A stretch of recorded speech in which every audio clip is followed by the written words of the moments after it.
Господин Майстровски, какви обекти се очаква да бъдат проучвани тази година в рамките на лятото от историческия музей в Шумен? Музей има собствена, да кажем, програма, но тя винаги и в унисон с изискването на националното законодателство за археологически проучвания е така преплетена с ангажимента на държавата да финансира археологически проучвания. По сега изградената система, всеки научен ръководител кандидатства чрез институцията, която в случая Регионалния исторически музей, до Министерството на културата за национално финансиране. Разбира се, по своя преценка. Ако ръководителят счете, че няма шансове, тъй като средствата са съвсем ограничени тази година, те бяха в рамките на под половин милион лева, той може и да не кандидатства, единствено да разчита на така скромната субсидия от Регионалния музей, която за тази година е 3000 лева на обект, и разбира се да търси допълнителни средства, материали под форма дарение, спонсорство, с които да направи възможно проучването. Това към момента наистина не можем да кажем, че сме щедро финансирани от Министерството на културата, с изключение на няколко, на 4 обекта в Плиска, които получават финансиране за проучване благодарение на една еднократна извънредна сума, която беше гласувана от Министерски съвет в началото на месец май и е насочена към допроучване на аязмото в голямата базилика, допроучване и почистване от зеленина на манастирския комплекс. Там попада всъщност като финансиран обект, макар че доста отдалечен в югозападния ъгъл на вътрешния град, отдалечен от голямата базилика, обект под ръководство на колегата Христина Стоянова, главен уредник на НИАР Плиска, и още други 2 обекта, които пък са под ръководство на наши колеги от Археологическия институт. Това, което всъщност цитирах, аязмото в голямата базилика, е обект, който се ръководи от колегата доцент доктор Павел Георгиев, също от Археологическия институт. Общо взето обаче ние сме хванати за ръце, помагаме си, партнираме си. Всъщност ето, че като казах отстраняване на зеленината, това по-скоро е грижа, винаги е било грижа на Регионалния музей с неговото звено в Плиска, но в случая, благодарение на това централно финансиране, колегата ще администрира тази дейност.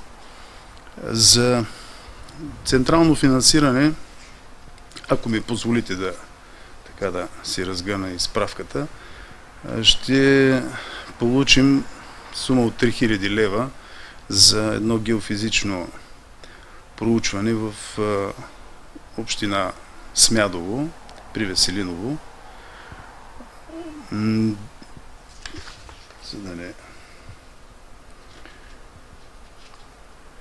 В Върбица вече и от тук нататък са всички обекти, които ще цитирам, са финансирани от бюджета на Регионалния музей. В Върбица колегата, ръководителя на средновековна секция в Археологическия институт,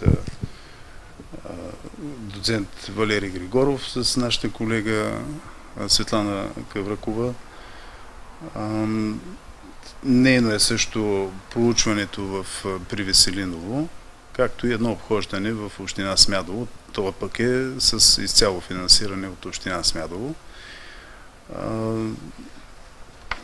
Интересни обекти, които така предстои или трябва да продължат да бъдат проучвани в резервата Плиска, в рамките на външния град. Колегата Станимир Стойчев, ръководител на античния отдел, през последните години се натъкна на антични структури. С тези средства скромни, които може музея да му осигури, вероятно той няма да, поне така сподели, няма да тръгне да проучва по археологически, с изкопни дейности, по-скоро иска да извърши едно геофизично проучване, така че то да му помогне да си подобри представата, да получи повече информация за структурите, за самия обхват на тези пещи, които открива там. Преди малко говорихме за така доста активната работа на колегата Светлана Кавръкова. Тя традиционно вече проучва селищна могила от каменомедната епоха в село Иваново, община Върбица. За там държавна подкрепа няма да получи, за съжаление, но тя е показала, че може добре да си планира средствата. И идеята е все пак такива деликатни обекти, каквито са праисторическите, да не бъдат изоставени и макар и с минимални обеми работа, просто да се поддържа състоянието на обекта. Колегата доцент Стефан Чохаджиев от Великотърновския университет в последните години направи така сериозен пробив, да кажем, в схващанията за културата през каменомедната епоха. Едно селище в южно от село Сушина, което се оказа, може би, с една от най-ранните каменни крепостни стени или оградна стена, но тя определено има структурата на малка крепостна стена с контрафорси и така нататък. Този обект е изключително застрашен при високи води на язовир Тича и може да кажем, с известно предимство се подпомага и се финансира от Министерството на културата. Тук влизам в малко противоречие. Казах, че с това се изчерпва държавното финансиране. Напротив, даже той първи беше получил своята субсидия. 10 000 лева не са достатъчно, но все пак един университет има пък и допълнителни ресурси, в смисъл за стажанти, студенти. Така че там със сигурност проучванията и надявам се така интересните резултати ще се продължат, ще се обогатят. Последно, вярвам, че не по значение, но все пак като хронология, като исторически период, стои обекта в местността Кирека, резервата Мадара, който вече 6-та година се получва под мое ръководство. Нямаме държавно финансиране, но през миналата година така за наша радост откликнаха няколко наши приятели, спомоществователи. Надявам се, че тази година ще успее и община Каспичан, тъй като това е Каспичанско землище и някакси, дори чисто визуално, самия обект е обърнат над Плисковското поле и Каспичан.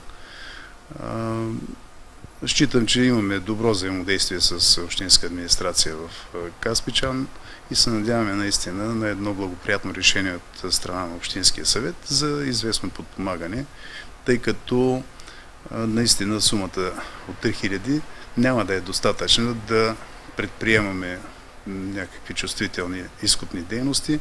През миналата година установихме всъщност, че южното крило на този манастир в северна посока се разгръща с поне още едно дълго помещение около 10 метра. Там някъде се крие и входа към този комплекс. Така че задачи изключително мащабни, които не бихме предприели да започваме, без да имаме достатъчна обезпеченост. Надявам се наистина да мотивираме тази местна общност също да се включи, да помогне.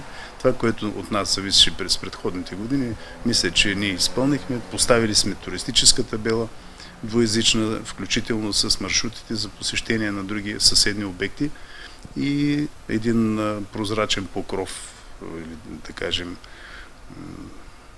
покритие от прозрачна здрава материя, поликарбонова, върху един изключително интересен олтар на ранно християнска базилика. Там обекта определено е много тясно свързан с Мадара, удобна близост до Плиска, един атрактивен некропол с мегалитни кръстове в Калугерица и общо взето ние сме ориентирани наистина не само към проучването, но и към социализацията на обекта, така че да може този интерес, който вече ние го регистрираме, да бъде задоволен и от гледна точка на посетителска инфраструктура. Какво очаквате като цяло от археологическия сезон това лято, макар и средствата, както разбирам от думите ви, да са доста ограничени?